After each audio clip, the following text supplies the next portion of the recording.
So, welcome everybody to the first podcast of the College Mantra, where we talk about everything university. So, today for our first episode, we have a very special guest, my best friend for the past 16 years, Advait Shah. So, he's studying at the University of Waterloo in Canada, and we're going to be talking about the entire process, how he began thinking about university, all the way to what he plans for the future. So, it's great having you on, bro, and not too formal. Let's just start it off. Um, so the first question that we like to ask everybody is just to steer the conversation in the right direction. Is when was the first time you ever thought about university? First of all, thanks for having me on the pod, brother. And yeah, so let's just get right into it, like you said. So for sure, like the first time I think that I thought about university would probably be right after 10th standard boards, because at that point is when everyone started getting a little bit serious, and people around me, like all our friends, like one was going to Harvard, and then other Summer people school. was summer school. Yeah, sorry, not main college. Sorry, make that very clear. Yeah. But yeah, so he was doing summer school, and other people are starting new companies, and everyone's taking initiative and trying to do something or the other, right? So I think at that point I thought that okay, fine, they're doing this for a reason, and that's probably for college, and they're trying to put something on their application. I mean, yeah, that was pretty obvious. Like at the Yeah. end of the day, it was for It your, was for college, yeah. yeah. So then that's when I started thinking, okay, maybe I should start doing certain Yeah. things and start thinking about college seriously. But still, even then, I didn't really do much towards in that direction. It still took some more time for me to get very serious about it. But yeah, that's definitely the first time I thought of, okay, I want to go abroad to study and Okay. stuff like that. So that was already in your mind that you wanted to go abroad. Yeah, I think I was very clear since I was a kid that I always wanted to go abroad to What study. what caused that though? Like why? I don't why? know. I just seen I think my dad went abroad. Then a lot of other people in our family go abroad, and I just felt like it'll be a great experience to have. Just go somewhere else, somewhere Okay. new, have that whole experience of studying in a new place, living on your own, Yeah. and things like that. I was very excited by that always. So I think going abroad was a very easy decision for me.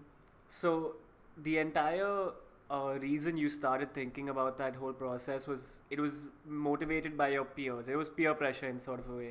Definitely. It was all peer motivated, nothing by myself or no initiative I took by That myself. early at least, Yeah, yeah. that early for sure not. Because so many people around you are doing so many Yeah. things, and you're gonna look to yourself and be like, what am I doing? Sure. So Right. so I think it was right after your 10th boards Yeah. when you joined Toy Joy, Yeah. So that's one thing that I did. which was Well, basically social work in a yeah, sense. Yeah. Which is definitely like one of the most important things you can Definitely one of the biggest things that I've done. do. Yeah. Especially for like resume building Yeah. and stuff like that. It's An one of the application to put into that, and Yeah. experiences to write about. Definitely a Definitely. very big part of all of that. Okay, cool. So you started thinking about university. Mm. So how did you start narrowing down the process of which country to choose initially? Because you were dead set on going abroad. Mhm. So which country to choose, then which course and career path? I mean, these are very hard things to start thinking about. So Definitely. how did you begin that process? So I think that process began towards the start of 12th standard, when it was getting serious. Like people were actually narrowing down their colleges, people were Yeah. filling out applications. So it was a very tough time at that point. Very tough time. Right? Yeah, very stressful time. So at that point is when I'm like, okay, now I have to get serious about where I want to go, what I want to study. So luckily for me, my parents were more excited than I was. Okay. So then they did a lot of the work for me. So they kind of helped me out a lot that way. So for me, I think my parents were keen on me going to a place like Canada. So that's where I ended up going there, but they were definitely very keen on that place. Any because reason why? I think the main reason is because they're very welcoming to immigrants. Okay. And it's not that difficult to settle down there later on, because your job prospects are really nice, and And the process in general of getting getting citizenship. a PR and then getting a citizenship isn't Yeah. that tedious, Yeah, I yeah, would yeah. say. So that was one of our top countries for sure. Okay. Yeah, so that's what steered us in that direction. And then I started looking at universities in Canada, and then I looked at, I think 3 universities ended up on my list. I didn't really apply big. I didn't apply to too many places. Yeah. In How many? total, How I many? probably applied to 6 places maximum. Which is very less for someone who's Very applying less. abroad. We Yeah. have friends who've applied to 30 colleges, Harvard Yeah. applied to 30 colleges, right? Yeah. So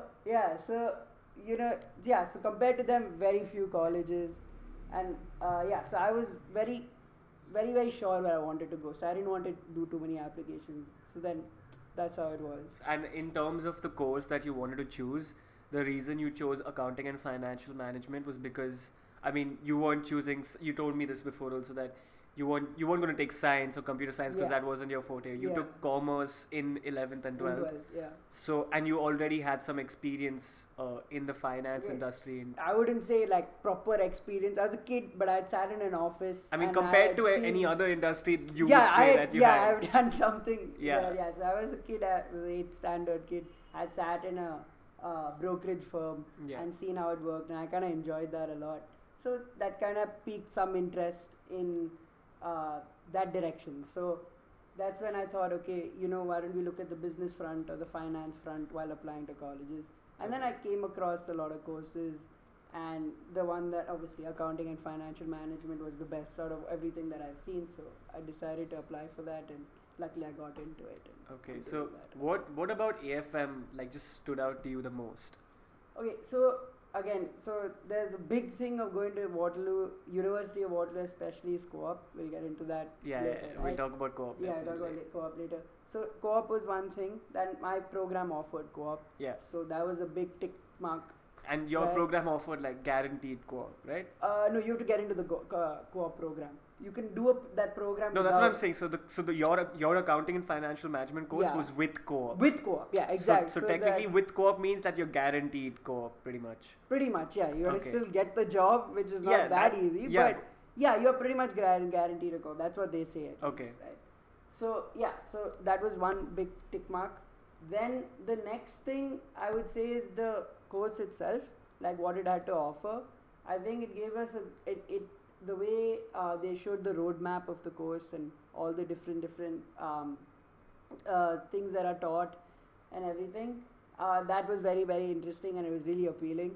So for the first 2 years, I think they give you a basic foundation. Yeah. They put you through that, so you have a good strong base. Mm. And then in your third year, they allow you to do different specializations, and that's what really caught my eye, because they offer market specialization, which is something that I really wanted to get into, because it gives you a foundation in the financial service sector.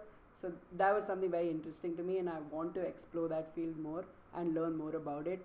And I'd like to end up doing something in that service, in the financial service sector in the future. So definitely all these things just lined up perfectly, and I think even my parents would agree it was a perfect course for me, Okay. according to the way I've at least shown my interests or things that I've spoken about. So yeah, so that's the way I was dead sure that this would be my number one choice. Okay, great. So, just to touch on right before we enter the entire university stuff specific to Waterloo, Mm-hmm. you applied to 3 universities in Canada. Yeah. So it was University of Waterloo, University of Ottawa. And Calgary. Calgary. University of Calgary, yeah. So obviously Waterloo was your number one choice, which you got For into. sure. Fantastic. So these were the 3 unis in Canada. Then you had 2 in Australia, Yeah. which were University of Melbourne and Sydney. Melbourne and Sydney. So 5 universities in total. Yeah, and 5 universities. Sorry, not 6. My bad. Dublin? Sorry, I forgot about that. Yeah, I applied to Dublin also. Or did you not apply to Dublin in the end? In the end, I didn't do my application properly, but I did put in an application. to Okay, you Dublin. sent it out, I okay, just but- sent it out, but after I got into Waterloo, I didn't. Oh, it care was enough. after you got in.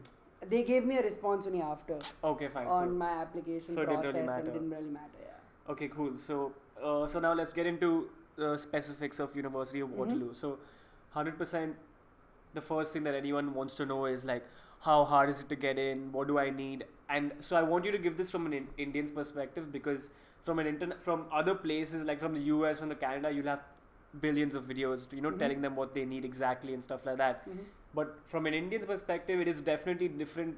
Number one, for what we can do over here in the country, For sure. and also as international students, I'm sure they look for different things in international students as well. So Definitely. what do you feel was the best way what is the best thing that you did to make your application stand out and make sure that you got in? Because I remember when you applied, I mean, there wasn't any fear of like, oh shit, like I don't think I'm going to get in. I mean, you were pretty Yeah. confident about it. Yeah. So yeah. what do you think is the...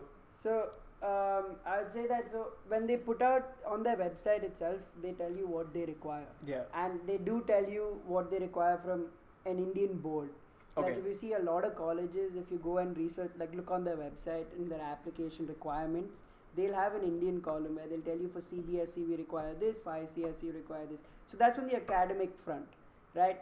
And for Waterloo, the academic front wasn't that high. It wasn't something crazy like Okay. you need a 99% or you need a 95% or something like that. Very basic 82% is all they required, which I'd say is not very difficult when I you mean, write your board exam. yeah. Should definitely be aiming for a 90, right? So that wasn't a big thing. The academic wise, grades wise, wasn't really a big thing. So now, if that benchmark isn't that high, then you got to have something in your application that makes you stand out. So I'd say that definitely participate as much as you can in school, whether it is things that you're good at or not. Just do it for the experience. Definitely. Because that experience it'll help you write about a lot of things that they ask you in your application, because you'll have an experience to write on, other than like making it up, or it's very difficult. So definitely for sure participate, do as many extracurricular activities as you can, because that shows them that you're a team player, you can work in groups excuse me, and it's just overall a very good thing to have on your application.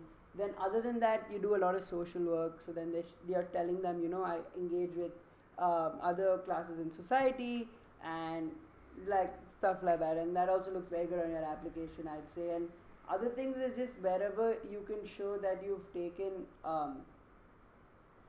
where you've taken a step to do something by yourself, you've taken initiative, you need to show that also. I think that also looks very, very good on your application, like when you show initiative when you've started something on your own, or you did something where it impacted so many people. So those things also, it shows leadership, it shows, like I said, so all these things. So yeah, so I'd say you could do these things to help your application for sure, and I think all these things look very good on your application. So what you were saying is that basically once you cross a certain threshold of, for example, 86%, like the universities look at all the students above that mark in sort of the same way.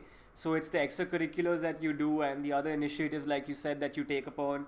Those are the things that separate you from the other students, which definitely matters more than, getting 1 extra % on your boards For or sure, whatever like that. For sure. So definitely, taking part in as many things as you can, and we'll get into the end. So the next question was going to be, what was the whole Waterloo application? What all did they ask you, and what did you have to fill at?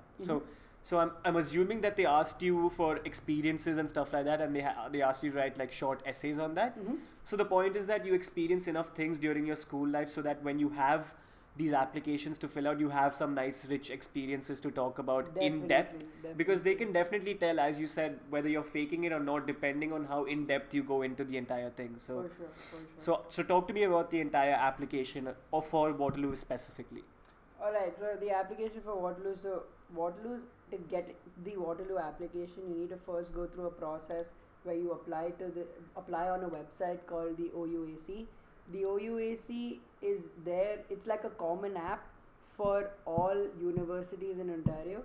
So if your university is in Ontario, like Waterloo, Ottawa, U of T, that's University of Toronto, if you want to apply to any of these universities, you have to first apply to the OUAC.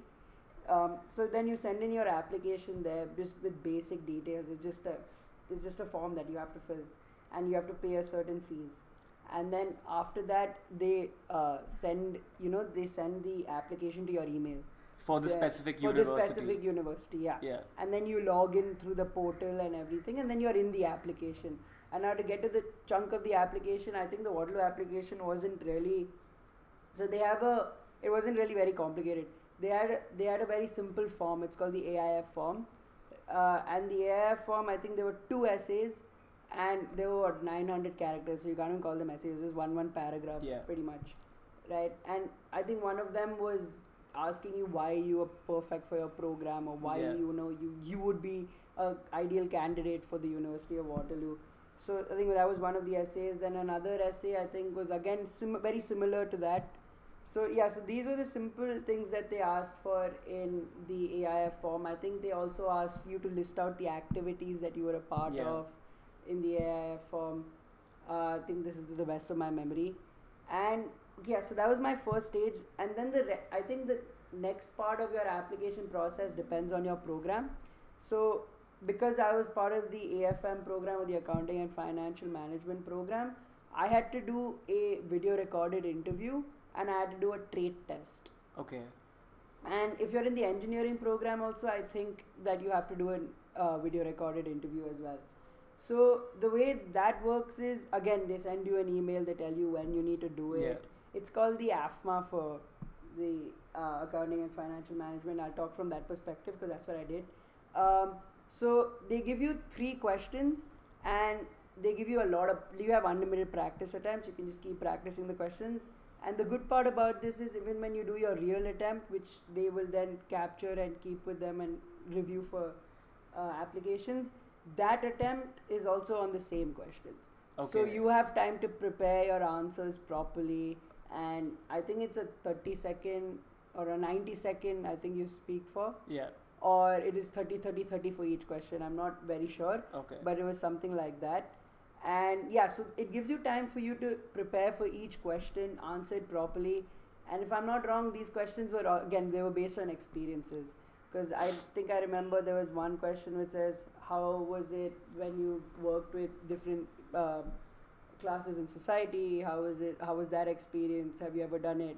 And to talk about that experience. Then I think another one was, what is your greatest achievement? What do you feel like was something that you did that you're very proud of, to talk about that? So like this, so it's all about experiences you have to talk about. And I think they also judge you based on how you're able to articulate what you're saying, and how you're able to speak and everything like that, to make sure that you can communicate clearly. Yeah. So definitely, so that was one important part of the application.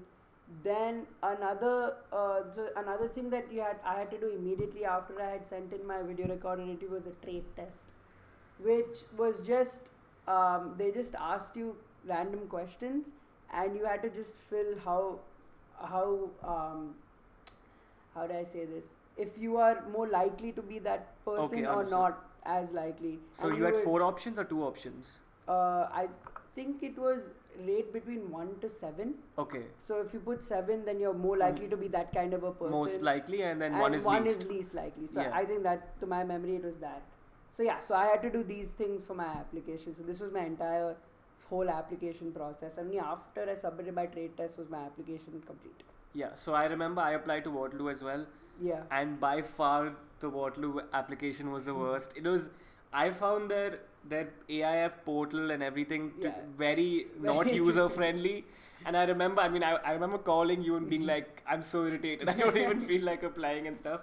But okay, fine. So that's great. And how long did how long did it take you to get the response? Like, when did you find out? Oh, the response. So I think I had sent in my application around February time. And I had received my response maybe in April. Okay, fine. So that's not too bad. Not too bad. Yeah. Okay, cool. So next question. I want to know briefly what your whole visa process was. Like, I know that was hell for all students. All of us who went to Canada. Yeah, it was hell. that was hell. But tell me in brief, like, what did you have to do for it? I want you to tell me the SDS way, the method that you did. So just briefly tell me all the things that you had to do and all the things you had to gather. Alright, so I think first of all, I'd say that when you do your visa application, you definitely use an external source, or you use a counselor, or use someone who's doing it regularly. Yeah. Because I feel like if you do it on your own, you have a good chance of messing it up.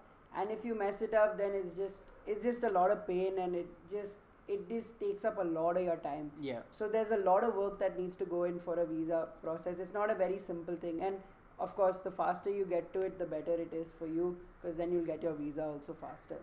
So yeah, definitely I'd say go to a counselor, because they understand the whole system very well. They do it day in and day out. They can tell you exactly what they need. So you can collect your documents. Everything can be sorted, and then, they'll take care of it. So that is basically my advice for applying for visa. But yeah, so there are 2 streams of applying to visa. There's the direct stream, and then there's a non-direct stream. This is for Canada. So there are differences. there are a lot of differences. I mean, it's very complicated, but your chances of getting a visa are better if you do the direct stream because of certain technicalities where they ask you to put some money in. So that's like the Canada. main difference, right? The Main difference, depositing yeah. the money. Depositing the money, yeah. Yeah. So in the direct stream, they ask you to create a GIC account, which is a student account in a certain bank, and they ask you to park $10,000 there. Yeah. And in a non-direct stream, you don't do that. That's just not something you do, but you have to show a lot of financial documents Yeah. in your non-direct stream. Yeah, so I went to the non-direct stream, and that's basically the main difference. If you do SDS is the short form, which is a direct stream, you basically have to deposit 10,000 CAD in an account. Yeah. And the process is that each month or every 45 days, you'll get a certain amount of that money back, and they hold the funds. So it's not like you can withdraw the entire amount whenever you want. So it's almost like back home, like your parents giving you a strict budget, like they're giving you pocket money. For 45 days, you get $1,000. It's a very nice way of keeping your budget and all, which we'll get into later. So, but in the non-direct stream, the main issue I found was just collecting all of those documents. I had to ask my dad, like, listen, I need these documents, that document. It's a very tedious process, and that was one thing that was very nice because you guys didn't have since you did the GIC account, you didn't have to do the whole financial documents, proof of financial and all that stuff. So you did the direct stream, and you had to collect all of these documents. You sent it out, and you got your visa before the date, like they promised, or what was the whole scene of that? I think I got it way after the date they promised for sure, because I think when we applied, so we were COVID batch. Yeah. So we went at the time where COVID was very much full-fledged. Yeah. And so at that time, I think the visa office had a lot of backlog, and a lot of people were applying for visas, and I don't think they had enough staff to go over it. Or there was something that was there, and it was taking very, very long. So I think my visa application went out, I think, in April, and I got my visa in August. So it took a long time, but I was one of the lucky people who actually got their visa before college started. Okay. Because there were a lot of people, because of this whole backlog, who didn't get their visa in time because they applied late or they didn't know the process, and they were just taking too much time, and so they would have missed, some people got lucky, they didn't miss too much, so they missed maybe 1 or 2 weeks. Some people were unlucky where they missed an entire term. And so you can do it, obviously you do the term online academically, you don't miss out on a lot, but you do miss out on a lot of experiences, and it definitely is harder when you come in later. Yeah. So you don't want to go through that. Go through your entire visa process as soon as you can, don't delay. Yeah, for sure. Even this year, even the next year, I mean, you never know with COVID what restrictions they're going to have, so apply for your visa on time and everything. Definitely. Great. So, but you got it after the date, but you were all right because it was before your university started. So it was perfect. Perfect. So this was like the first segment where we talked about everything before your university, and so now let's just get into the second, the second third of the entire podcast, where we talk about your experience at university specifically. So that was the first segment, and in the second segment, now we'll get into your life at the University of Waterloo. So you just got done with your first year, and I think you have the best perspective on anybody can give on what a first year is like, coming from India, going to Canada, the whole adjustment process, because it's still fresh in your mind. Rather compared to asking someone who's done their fourth year and fifth year, where they've already pretty much, settled over there. Yeah. So they don't remember the whole process as well as you would. So just give me your first impressions on when you reached the Waterloo campus, and when you reached and you met. So before all of this, you got a lot of friends from university on Zoom. Yeah. So which was I feel a big advantage that you had, which if other people didn't do that, it was a big disadvantage for them, because when you reached college, you already knew a lot of people. Yeah. So just take me through that whole process of you meeting people on Zoom. So on Instagram, there were a lot of there was a page that says Class of 2026, which I'm a part of. So everyone in that year used to post, a picture of themselves, say who they are. So that way there's a lot of communication that happens. If someone's from your program, you'll text them, you'll have a conversation, see where they're from, and all of that. So through that page, I think I found a link to a WhatsApp group where there were around 200, 300 Indians that were going to Waterloo. So yeah, so I joined this group, and it was COVID time. We had nothing to do, and in the nights they used to have calls where even everyone was bored, and then they were like, might as well meet new people, see who's coming to college, and all of that. So in the night they used to post links on the group for calls. So I was also bored, so even I joined those calls, and I initially joined just to see how it is, to just see if I enjoy it or don't enjoy it, or just because anyway there's nothing to do again. So I joined the call, and I actually enjoyed it a lot. I really enjoyed the people I was meeting. I had a great time. Then I kept joining more calls, and then this became a thing that I was doing every day. And from a 200 people group, it came down to a group of 20 people that you know really well now, because you're talking to them every day. We've been doing this for like 3 months. Like, I think we started talking in April or May, and we got to uni in September. Yeah. So all throughout this period, you keep talking to them, and when you talk to them every day, already you're having so much communication with them that you just become close to them. Definitely. Even if it's a short period of time, you become really good friends with them. And the beauty of it is, even you want to connect with them, and they also want to connect Everyone's with you, because in the same everyone's boat. going through the same process. Everyone's in the same boat. Yeah. Everyone's worried about how they're gonna be in uni, how they're gonna make more friends, how they're gonna meet more people. So yeah, so that's how I connected with a lot of people, and I think that helped me a lot. So because when I went to uni, I was in uni, but it was like I wasn't alone, because I had people that I knew from before. I got to meet them actually, a lot of them for the first time, so that was very exciting for sure. Yeah. And then I get to explore this place. I think when we discussed this, I remember you said, yeah, you get to explore this place with people, with your friends. You're not alone. You're exploring a completely new place with your so friends. Yeah, for sure. You have all those experiences with your friends. You explore the campus with your friends. You explore when you're eating, you always have people around. There's always company. Yeah. So it's a lot of fun, and it makes the whole process way easier than it would be if you were alone, and then you would go there and then you would try and fit in. For sure. So I'd say that I don't know if this used to happen with previous batches. I don't think so.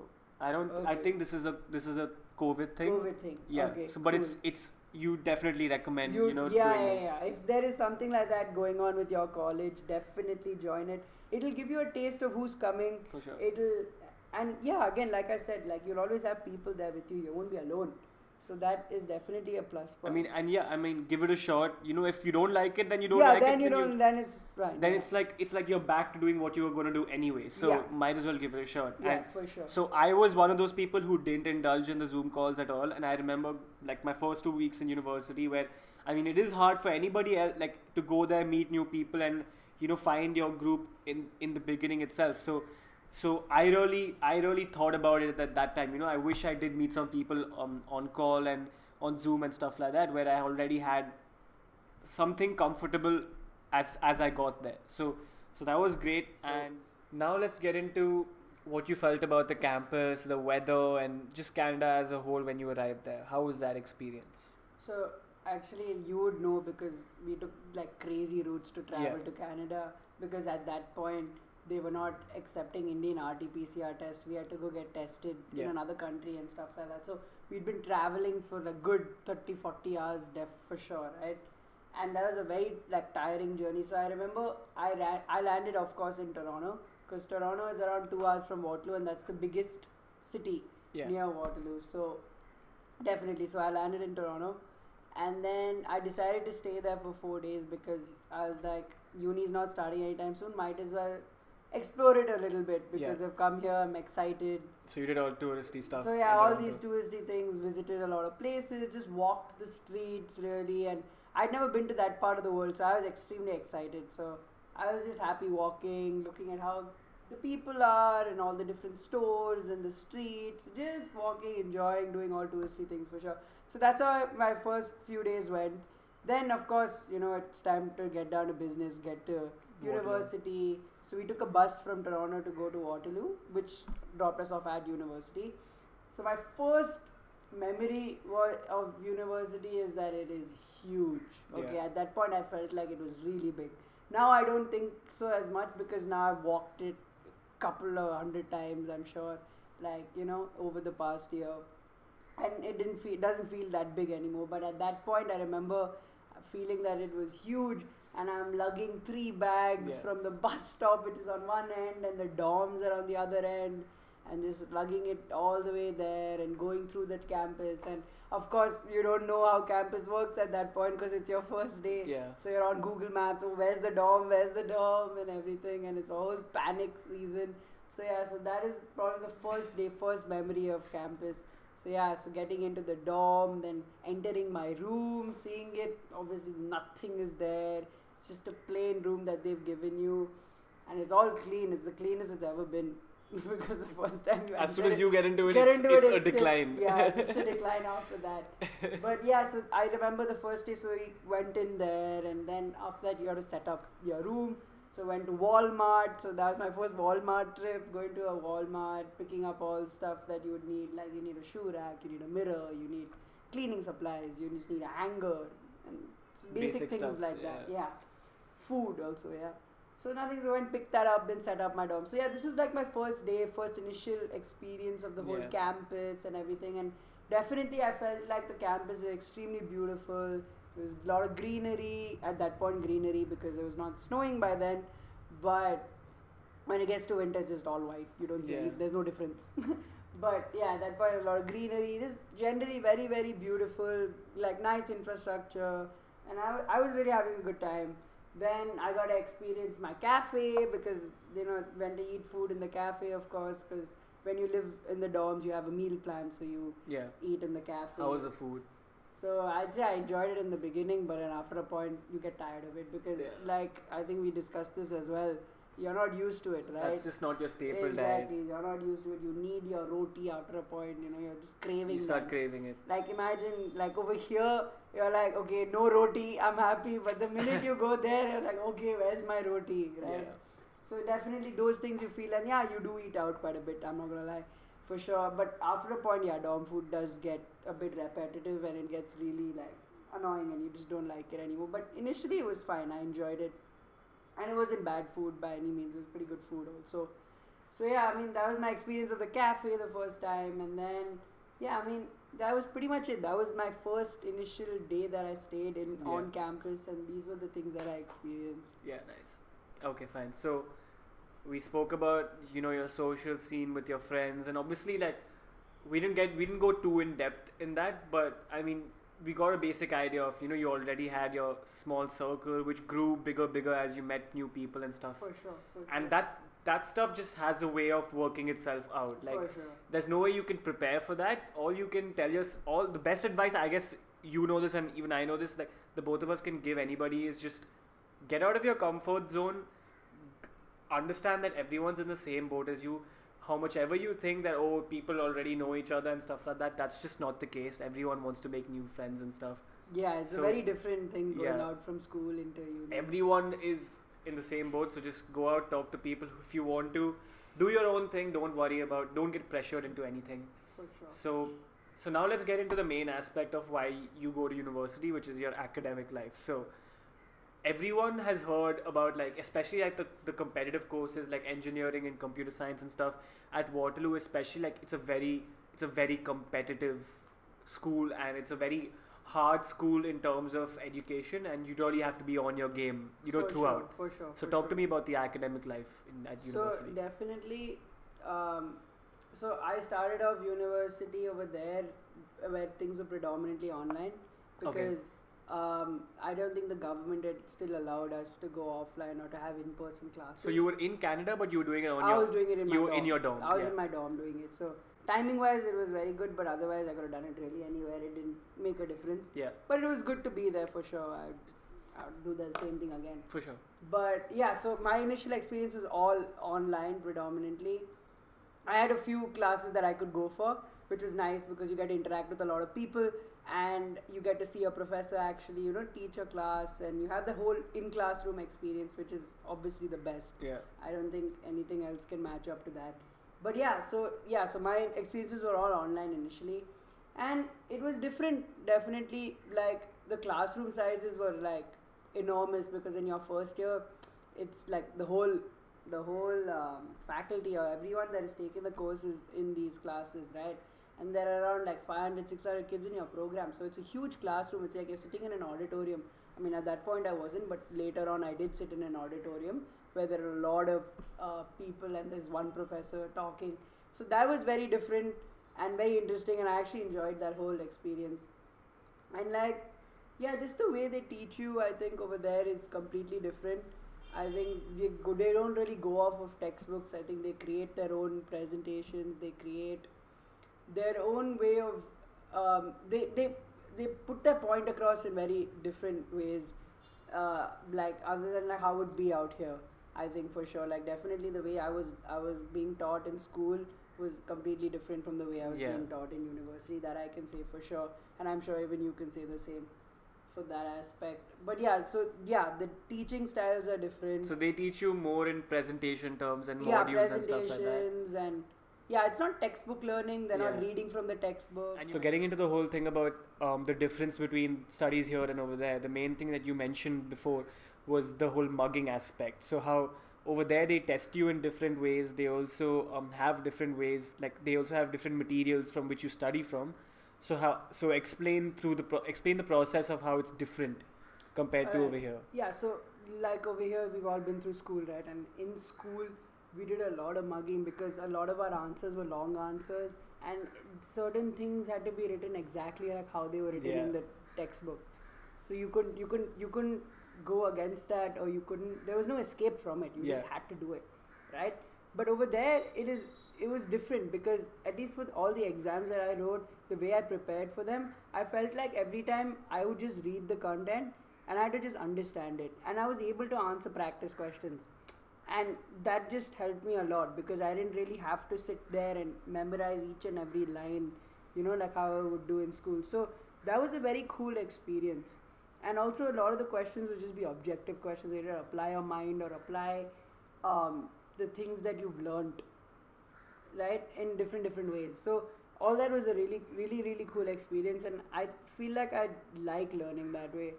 I mean, each one to his own, but I feel like I really like learning in that way. So yeah, this is the main difference, I would say. Okay, and about the competitiveness, how hard it is to get marks in general. How is Waterloo in that aspect? Like, is it tough? Yeah. Okay. Being very honest, for me in my program, as of now, as of a first year experience, I don't think it was very difficult because I feel like it was just a little bit more advanced than what we did in 12th standard. So I don't think right now I felt anything like, oh my god, this program is really hard. I'm finding it very difficult to get grades or anything like that. But definitely it does pick up, at least from what I've heard from my seniors, because we meet a lot of people through a lot of activities. So you meet a lot of seniors and you talk to them, and then luckily, fortunately enough for me, I met people in my program and they have to say that it gets harder. Don't just be all excited that this was easy, everything's going to be a breeze. So definitely it gets harder. And to talk from a little bit that I know from my friends who are in other programs, just to give a little bit of an insight to that. So my roommate was in an engineering program, and I really felt like they were put through hell because they were working day and night almost every day because their workload, first of all, very high, and their subjects, I'm sure, very difficult. I obviously don't understand a word of it, but very difficult subjects. So for sure, it depends on the program that you're in, and I'd say each program is competitive. But there are certain programs definitely that are more competitive than others. But yeah, I mean, I'd say that, for sure, that they work really hard. Like the engineers, especially the computer science students, the math students, they work really hard all the time. And all programs do, even other programs will anyway pick up to there. But at least from what I've seen in the first year comparison, they definitely work way harder than I did. Yeah. And they had to put in a lot more time and effort. And that's just the sacrifice you got to make. Okay, fine. So you are aware that currently, since it is sort of a rehash of what you did in your 12th grade, it is pretty easy for you, but it's going to get much harder. Yeah, that's what everyone has told me, and I believe that because that's how Waterloo is. Yeah. It's not very easy. It's not easy. It's not an easy school to get through for sure. Okay, fine. So just touching on the last aspect of your university life, can you just take me through a routine that you have built or you've tried to build? What sort of works for you? What's what's a day in the life? I guess you can take me through of your life at Waterloo. For sure. Great question, actually. So, a day in the life, I would say that first of all, I've probably eaten breakfast twice Yeah. in this entire year, because that's just how my classes were. I didn't really have classes early in the morning where I had to wake up and eat breakfast and then go for classes. My classes were not that early. They were around, probably my earliest class was around 10:30, 11. Yeah. So around that time I had my classes. So I would also wake up accordingly, take a bath, and then you're in class. Then I would have one class. I don't think I had a class also that ran more than 1.5 hours. I think that was the longest that a class ran. And also for my schedule, I felt like there were very few days where I'd have more than two classes. Yeah. Two classes usually would just be it. You Yeah, have two yeah. classes, that's all I have for the day. But yeah, it depends on the day again and your schedule, and that all you get from university itself. But yeah, so again, you go to class, then I think you grab a meal, and always there'll be some friends around who would definitely be free at the same time. So you grab a meal with your friends, either at the cafeteria, or we had another building called the SLC, which had a lot of other restaurants as well. So yeah, so we used to eat lunch. Then after that, depending if there's another class, go for that. Otherwise, just get some work done, some work or the other. Either go to the library or sit in your room and do work, depending on what the mood is or what your friends are doing and however you like to study. So that, and then on certain days, so I used to play a lot of cricket. Actually, I still do play a lot of cricket, and I was lucky to find cricket over there. So I would go to play cricket in the nights. So that was a lot of fun, because that was another way for me to engage with a lot of my peers, like my age and older, and even like alumni and at that level. So that is just a great experience where you're getting to meet all these kind of people. Of course, you're there to play and you bond on that level, but at the same time, they're all sweet enough to help you through all the things that you're going to go through in university, because they've been through it. They understand how you'll be feeling at that time that you're in. So yeah, so talking to them, understanding how they felt, what they went through, just generally their experience, because they were done so many years, right? And they were done like co-op programs and all of that. So for sure, so understanding all of that. So that was a great thing for me to have in like extracurriculars. So that's one sport that I played. I played even frisbee for one term. So again, you meet a lot of people. So that used to occupy my evenings on certain days. And the days that it did not, I would go to the gym, because over there it's like every kid is in the gym. Yeah. Okay. So if you don't go to the gym, you're going to be left out. So it's again another thing that you do for fun, because again, it's a social experience. You're going with your friends. You do whatever you do a little bit, or whether you're fully into it, depends on what you are. But yeah, so you go there, it's again something a lot of fun. You go, you exercise, you do some sort of physical activity, because you can't just not do physical activity, then it gets really unhealthy. So it's good, so you do some physical activity. So that will take up your evening and your night. Then at some point you'll have a meal, whether it's sometimes an early dinner, sometimes a very late dinner. I've never had a certain time that I'm like, okay, every day I'm eating dinner at this time. It's just impossible for me to form that routine. So yes, you'll have a meal then, and then after that, the rest of the night, I think towards the end, like when you go from like 12 o'clock onwards up till when you sleep, you're usually just, hanging out with all of your friends, and you're spending time to just like, you're just relaxed at that point. You're just enjoying yourself. You're sitting in a room, listening to music, you're talking about your day and whatever other things that are happening in life at that point. So it's very, very relaxed towards the end of the day. So that's how, the day would go, and yeah, it was really good. I think this was the routine, and how much ever I tried at least to set a bedtime to say, go to sleep at this time so you can wake up all full of energy and all that, nothing worked, because there's so many distractions, there's so much excitement. And it's your first year, and you do want to enjoy it. You're living with your friends at the end of the day, right? So sometimes at 2 in the morning you get a phone call, you want to go play pool, something like that, Yeah. So there's always something going on, and you don't want to miss out usually. So yeah, so that's how I felt about that. But yeah, this was basically my routine. Yeah, that's great. Okay, so just the last thing that I want to touch on, which is the most important thing when it comes to studying in Canada.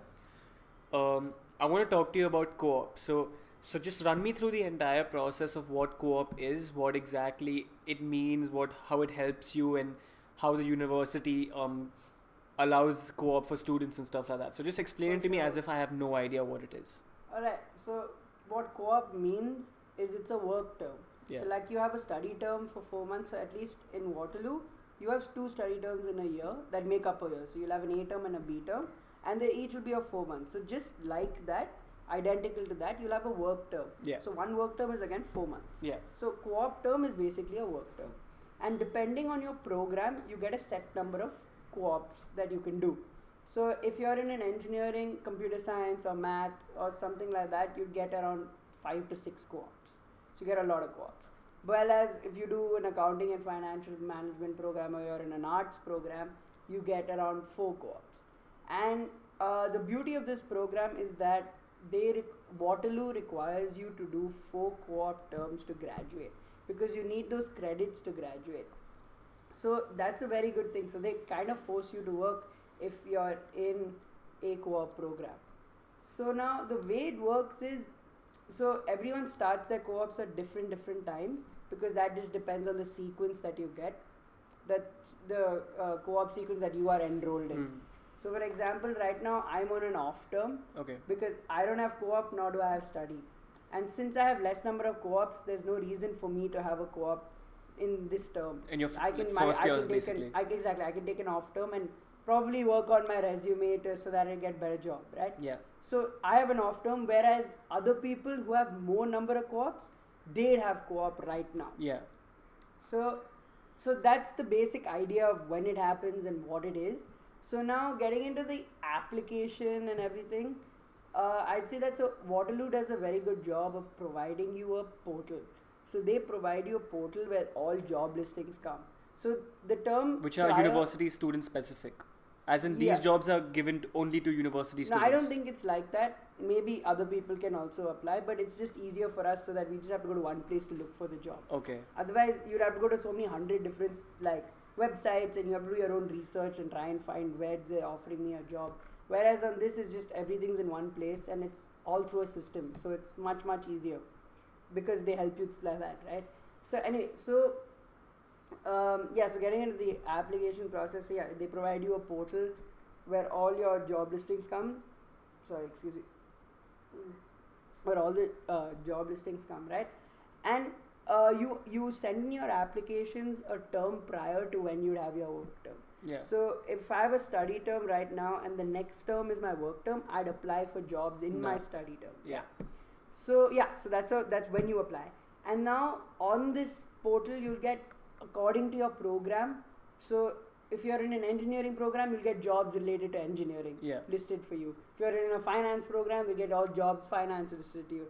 So it's all specific to what filters you put in. Yeah. Right? And then you get lots and lots of job listings. But to just give you an example of how competitive it is, you'll see that the placements for each job, you'll never see that there are more than 3 placements. Yeah. So they're only looking for 3 people to fill, because they can't also give so many interns a job, right? Because it's not, at the end of the day, it's not even free labor. It's you're getting paid. These are paid jobs. These are all paid paid internships. Yeah. Right. So, and also another advantage to the company is that this is the cheapest form of labor that they can also get, because if they can hire students out of college, and not out of college, but while they're doing college, they can hire students because students will have some level of skill, and they just have to train them a little bit, and for not that much of pay. So it's a win-win for them. It's a win for the student as they get the experience, and it's a win for the employer because it's not that expensive for them. Whereas if they have to employ someone who's overqualified, really highly qualified, not overqualified, then they'll have to pay more for sure. Yeah. So that's why for them also it's an advantage. Anyway, sorry for the detour, but anyway, getting back to this, so like I said, you would see 3 or 4 placements at most. And if you go and see the applications, the number of people gunning for those 3 spots will be 300. Yeah. So you've got to be the top 3 in 300 to get a job. So that's just the level of how competitive it is. So so then you go through an application phase where I think they ask you for a cover letter and a resume. So again, Waterloo provides you with resources where they can go over your resume, go over your cover letter, give you pointers, okay, improve it here, all of that. So that they do very nicely. So anyway, so you've given your application, then after that they hit you up with an interview. If you've passed that first round, then you give your interview, And then if you do, then there's a ranking phase that happens where the employer ranks all the interviewees or all the people who want to apply for the job, and then the people who apply for the job also rank the employer according to other jobs that they've got, and then there's a whole system that happens, and then whether you get the job or not, then you find out through that, right? So it's a complicated process, and it's a long process that happens. It happens again there are 6 cycles to apply to co-op, as best of my knowledge. I've not done it yet, but from what I've seen my friends do, they've told me that there are 6 rounds of like applications that you can do. So yeah, some people get it in their first round. I mean, they have brilliant resumes, they usually get it in the first round, and some people, you have to wait till the 6th round. So it's a lot of hard work, and you have to keep at it. But it's a very good opportunity. Very good opportunity, because you're getting work experience while you're still in uni. Exactly, you're getting to experience things that you wouldn't really get to do otherwise, right? And you also come out of uni with a sort of stacked resume. Exactly, you come out with so much more experience than a normal kid would do in another program. Yeah. Because you're coming out of 4 years of studying, you studied all the content, then you're coming with almost 2 years of work experience. And that's what everyone wants. I mean, after uni, everyone's coming out with content, but no one's coming out with experience. Exactly.